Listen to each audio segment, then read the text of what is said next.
On peut se fracturer un os sans avoir eu d'accident, de traumatisme. On parle alors de fracture de stress. C'est le sujet de ma vidéo et on commence maintenant. Je suis Denis Fortier. Si vous êtes nouveau ici sur ma chaîne YouTube, je vous conseille de vous abonner en cliquant sur le coin inférieur droit de l'écran. Je vous invite aussi à vous abonner gratuitement à mon infolettre en visitant mon site web, le www.denisfortier.ca.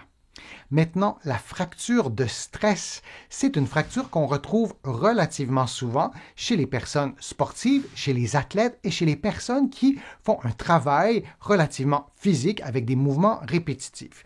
Avant de parler de la fracture de stress, parlons de l'ossature. L'os est un tissu vivant qui se construit et qui se détruit de façon permanente. Il y a des cellules qui construisent l'os, donc il y a des cellules qui détruisent l'os et il y a un certain équilibre, ce qui fait que nos os gardent leur densité, leur qualité et avec l'avancée en âge, on perd tous un peu de densité osseuse. Mais revenons à cette construction et cette destruction permanente de l'os. Dans un contexte de fracture de stress, il y a un impact, il y a un stress physique qui s'ajoute et qui abîme l'os en quelque sorte. Et lorsqu'il est répété, lorsqu'il est excessif, la capacité de l'os à se reconstruire est insuffisante. Alors l'os se blesse peu à peu, c'est un peu le supplice de la goutte et on aura graduellement une fracture qui prendra forme sans avoir eu de traumatisme. La fracture de stress se produit sur un os qui est en bonne santé, comparativement à une fracture ostéoporotique qui est complètement différente, qu'on verra chez des personnes en général qui sont beaucoup plus âgées, dont l'os a perdu de la densité osseuse. La fracture de stress, elle, arrive chez un sujet sain qui a une ossature saine. Les os les plus souvent touchés sont des os de mise en charge, souvent les os des membres inférieurs, et il y a vraiment une proportion élevée d'athlètes qui vont avoir un jour ou l'autre une fracture de stress. On parle dans certains cas d'une prévalence de 5 à 10 % chez les athlètes d'élite. Certaines personnes sont plus à risque d'avoir une fracture de stress, notamment les femmes, ça a été démontré statistiquement. Les personnes aussi qui ont pris des corticostéroïdes ou des stéroïdes sont plus à risque de fracture de stress et un déficit en calcium et en vitamine D peut aussi augmenter le risque. Il y a aussi des facteurs de risque qui sont liés à l'activité physique elle-même.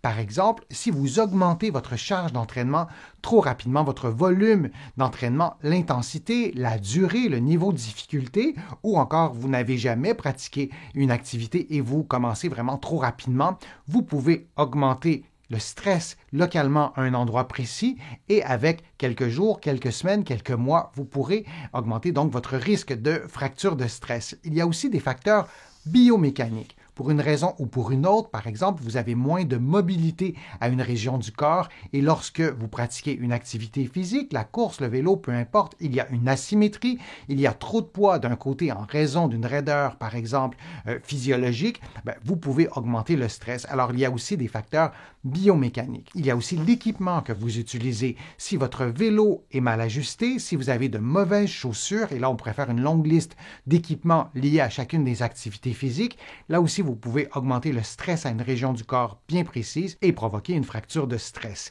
Et il y a aussi l'environnement. Si vous faites de la course à pied et vous n'êtes pas habitué de courir sur des surfaces très dures et vous augmentez votre volume d'entraînement, là aussi, ça peut être un autre facteur de risque de fracture de stress. Comment savoir si vous avez une fracture de stress? Ce n'est pas très simple d'identifier ça nous-mêmes. D'abord, on a besoin d'un test d'imagerie médicale. La radiographie peut être utile, mais dans bien des cas, on a besoin d'avoir une résonance magnétique pour aller s'assurer qu'il y a bel et bien une fracture. On a aussi des signes cliniques. D'abord, l'histoire du problème. Si c'est lié à une pratique sportive, à une activité professionnelle, là aussi, on peut avoir des pistes et on va observer une douleur localisée qui apparaît pendant l'activité physique, par exemple, et qui disparaît lorsqu'on ne fait plus cette activité. Et donc, la douleur sera soulagée par le repos. On peut voir aussi un peu d'édème localisé, un peu de rougeur. On peut donc avoir certains signes cliniques, parfois une certaine raideur articulaire, des tensions musculaires peuvent apparaître aussi, mais là encore, ce ne sont pas des signes si distinctifs parce que ça peut ressembler à d'autres problèmes musculo-squelettique également. Il y a aussi une périostite qu'on peut faire et qui peut être parfois confondue avec une fracture de stress. Le périoste, c'est l'enveloppe de l'os. Alors, si on a une périostite, dans bien des cas, la douleur n'est pas hyper localisée. L'étendue de la douleur est un peu plus grande que pour une fracture de stress, mais encore là, ce n'est pas toujours simple à distinguer entre une périostite et une fracture de stress. Comment traiter une fracture de stress? D'abord, d'aller voir votre médecin, d'avoir un diagnostic, passer peut-être des tests d'imagerie médicale, rayons X, résonance magnétique, avoir un examen clinique. Et en ayant le bon diagnostic, vous aurez le bon traitement.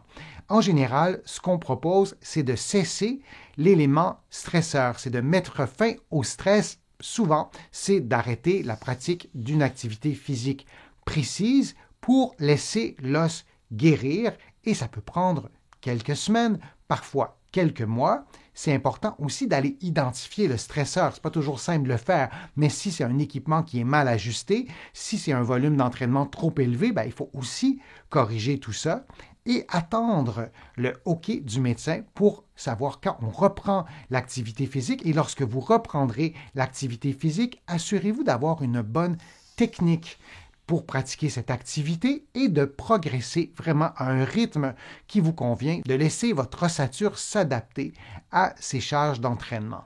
J'espère que ma vidéo vous a plu, que les conseils étaient précis, clairs. Si c'est le cas, je vous invite à cliquer j'aime, à la partager sur vos réseaux sociaux et à la commenter. Vous le savez, ça me donne plus de visibilité, ça m'aide à vous produire de nouveaux contenus. Vous allez trouver beaucoup d'informations sur mon site web, le www.denisfortier.ca, et aussi dans mes livres que vous pourrez trouver partout au Canada, en librairie et sur le web.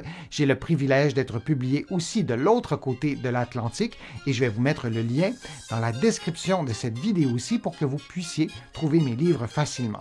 Je suis Denis Fortier. Je vous remercie beaucoup. À bientôt.